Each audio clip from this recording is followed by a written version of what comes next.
woods. Overgrown footpaths reclaimed by nature. Blades of golden light cutting through the canopy in persistent fog. Hundreds upon hundreds of acres of sunlit peaks and shaded valleys. And in this centerfold of nature, in its purest, most vast form, mysteries lurk deep in the shadows. Things that weren't meant to be seen or comprehended by mortal eyes. And I want to make a role-playing game out of it. Hey everyone, it's Max.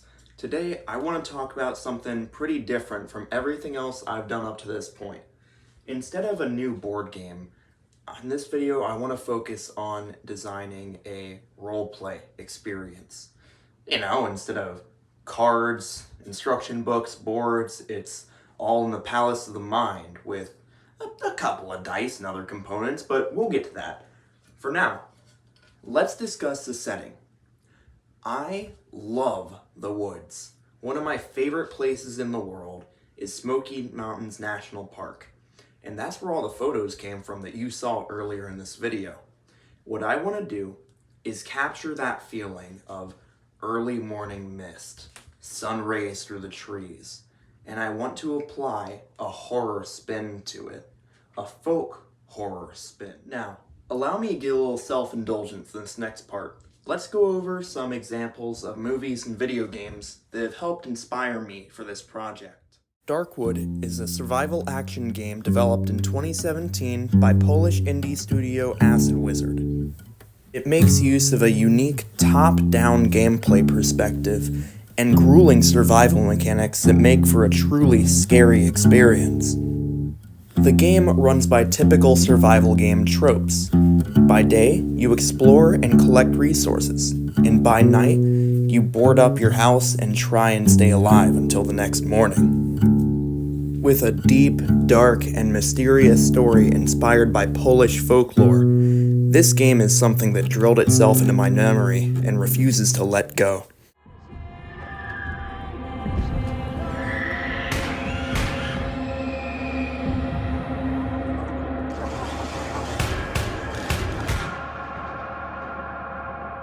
He's a good man, the best of us. You know, they have walking trails in England. Pubs. Come on, man, where's your soul? The Ritual is a 2017 direct-to-Netflix horror movie directed by David Bruckner. The story follows a group of friends on a memorial hike on the 1-year anniversary of the death of one of their group. After agreeing on taking a shortcut through the deep woods to reach their lodge quicker, to nobody's surprise, spooky stuff starts happening. Malicious paranormal force stalks the woods. Evidence of a cult deep-rooted in Norse mythology. The very woods becoming a hostile and scary place for our main cast. While predictable and formulaic, it does take a couple of unique turns, and has gone down as one of my favorite examples of the classic group goes into the woods, scary stuff happens horror movie.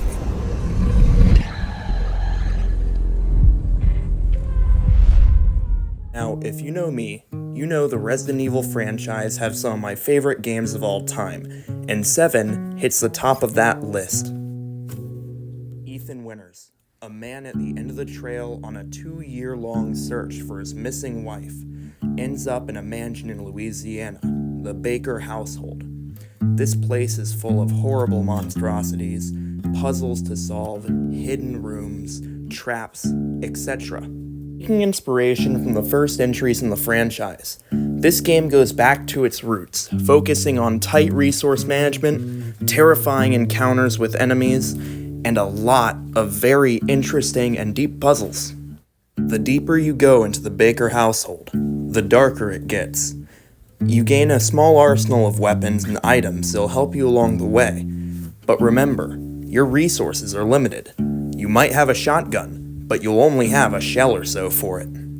In order to make it through the Baker house and survive the night, you'll need to craft unique items and tools to help you along the way, and be resourceful about everything you find. This game is a defining hallmark of the survival horror genre, offering unique, tense gameplay and a ton of interesting encounters, as well as a deep story to explore. I liked this one so much that I actually own a copy of the design document. Reading through developer commentary isn't everyone's cup of tea, but for me personally, it's how I learn about game design, and having a few pretty pictures along the way helps too.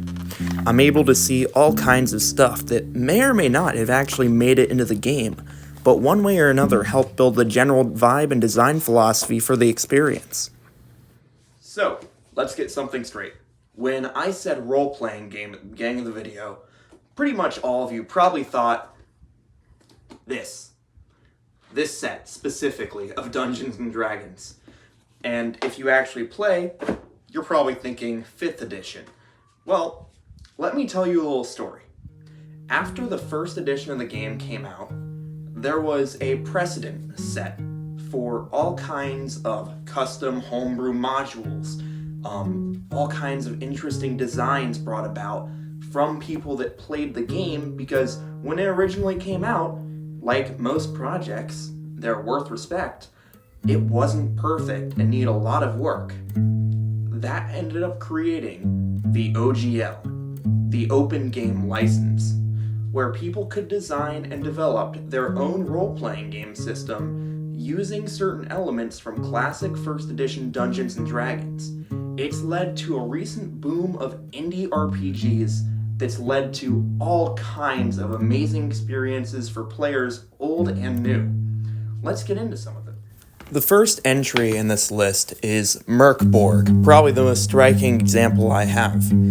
It's described as a rules-light, everything-else heavy, doom metal album of a role-playing game, featuring tons of gruesome but awesome imagery and very interesting page layouts.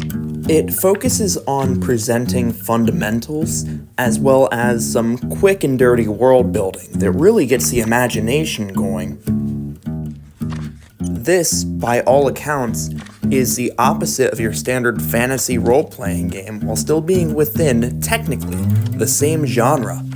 Thematically and mechanically, this game is brutal, which was my main draw to it, because brutal means black and white and simple. Resolving combat often results in both sides taking a lot of damage, even if one of them comes out on top. Their abilities have equal advantages and drawbacks that can be very interesting to work with and result in some pretty funny outcomes. And check this out, this entire page is a random roll table for what happens when a spell goes horribly wrong. Speaking of the theme of flipping everything traditional on its head, each of the basic classes in this game are even the opposite of what you'd expect. It's truly something special. Next up, we actually have a modified version of another game, Swords and Wizardry. This one is called White Box, and it's a more traditional fantasy role-playing system that focuses on that classic 1st edition Dungeons & Dragons dungeon crawling, complete with a ton of tables and different items to really bring out an adventure. One of my favorite aspects of reading any of these books are figuring out what kind of voice the writer has, how they want this game to be played, the kind of experience they want the dungeon master or game master to carve out of it for their players. Using a transparent and easy to follow stats system that falls once again in line with 1st edition OGL D&D, this game really makes for something that's a great introduction. Overall, that's how I would describe this book. A good introduction to OGL style gameplay, complete with multiple systems that are very reminiscent of the classic D&D. And once again, this game goes all out with the random tables. There's a lot of interesting stuff here to build amazing dungeons for you and your players. Last but not least is my personal greatest inspiration for starting my own role-playing game system. This is Cairn, and it is a very, very rules-light system that still manages to create a full experience that many people have reportedly preferred over the bulky multi-book system of Dungeons & Dragons. What I mentioned before about the author and designer having a voice is compounded in this system. You can really tell there's a lot of love put into this game, and it's very interesting how all of it comes together to make such a tight, interwoven system that still manages to be small but very dynamic. Now, this system is a really good example of true elegance. I know, especially in the board game community, elegance is kind of a curse word. It gets thrown around too much on games that have too big of boxes, but here, in this 22-page pamphlet, you have an entire system that I just can't help but call elegant. Such an inspiration to see what other developers and designers can do, especially when it's wrapped up nice and neat like this. Let's roll all that together and finally get to the point. Why am I making a role-playing game that follows a folk horror suit? Well, simply put, I like the idea.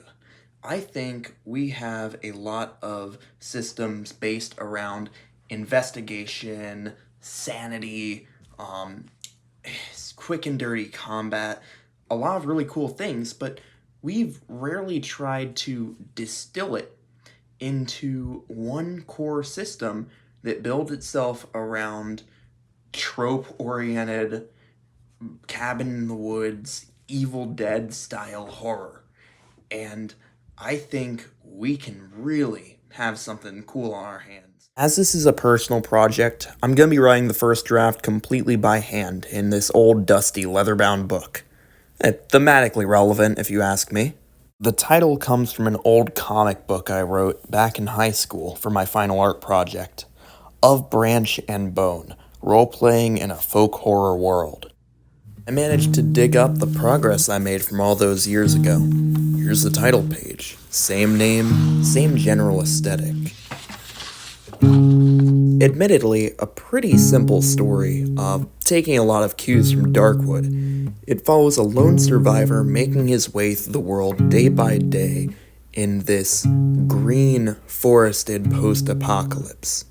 The later story has him meeting someone he can consider a friend and truly trust, but they quickly get drawn apart.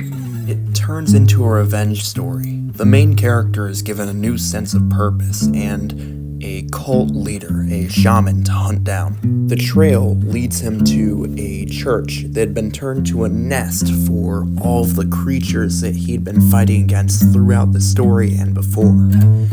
And he realized that it was a hive mind, all under the rule of one creature. He stands before this beast, a manifestation of all of his anger, and faces it down, and he wins. The book ends with him severing the connection between the hive mind and the rest of the forest, freeing it for good. Now, something kind of interesting that I kind of forgot about.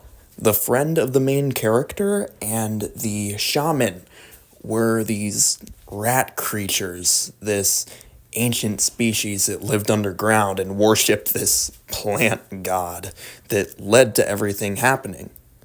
I thought it could be interesting for maybe a character class, an NPC, or something along those lines for a story beat.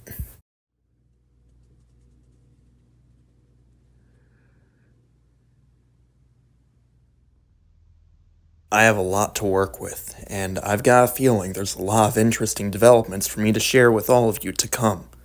I'll keep you guys updated.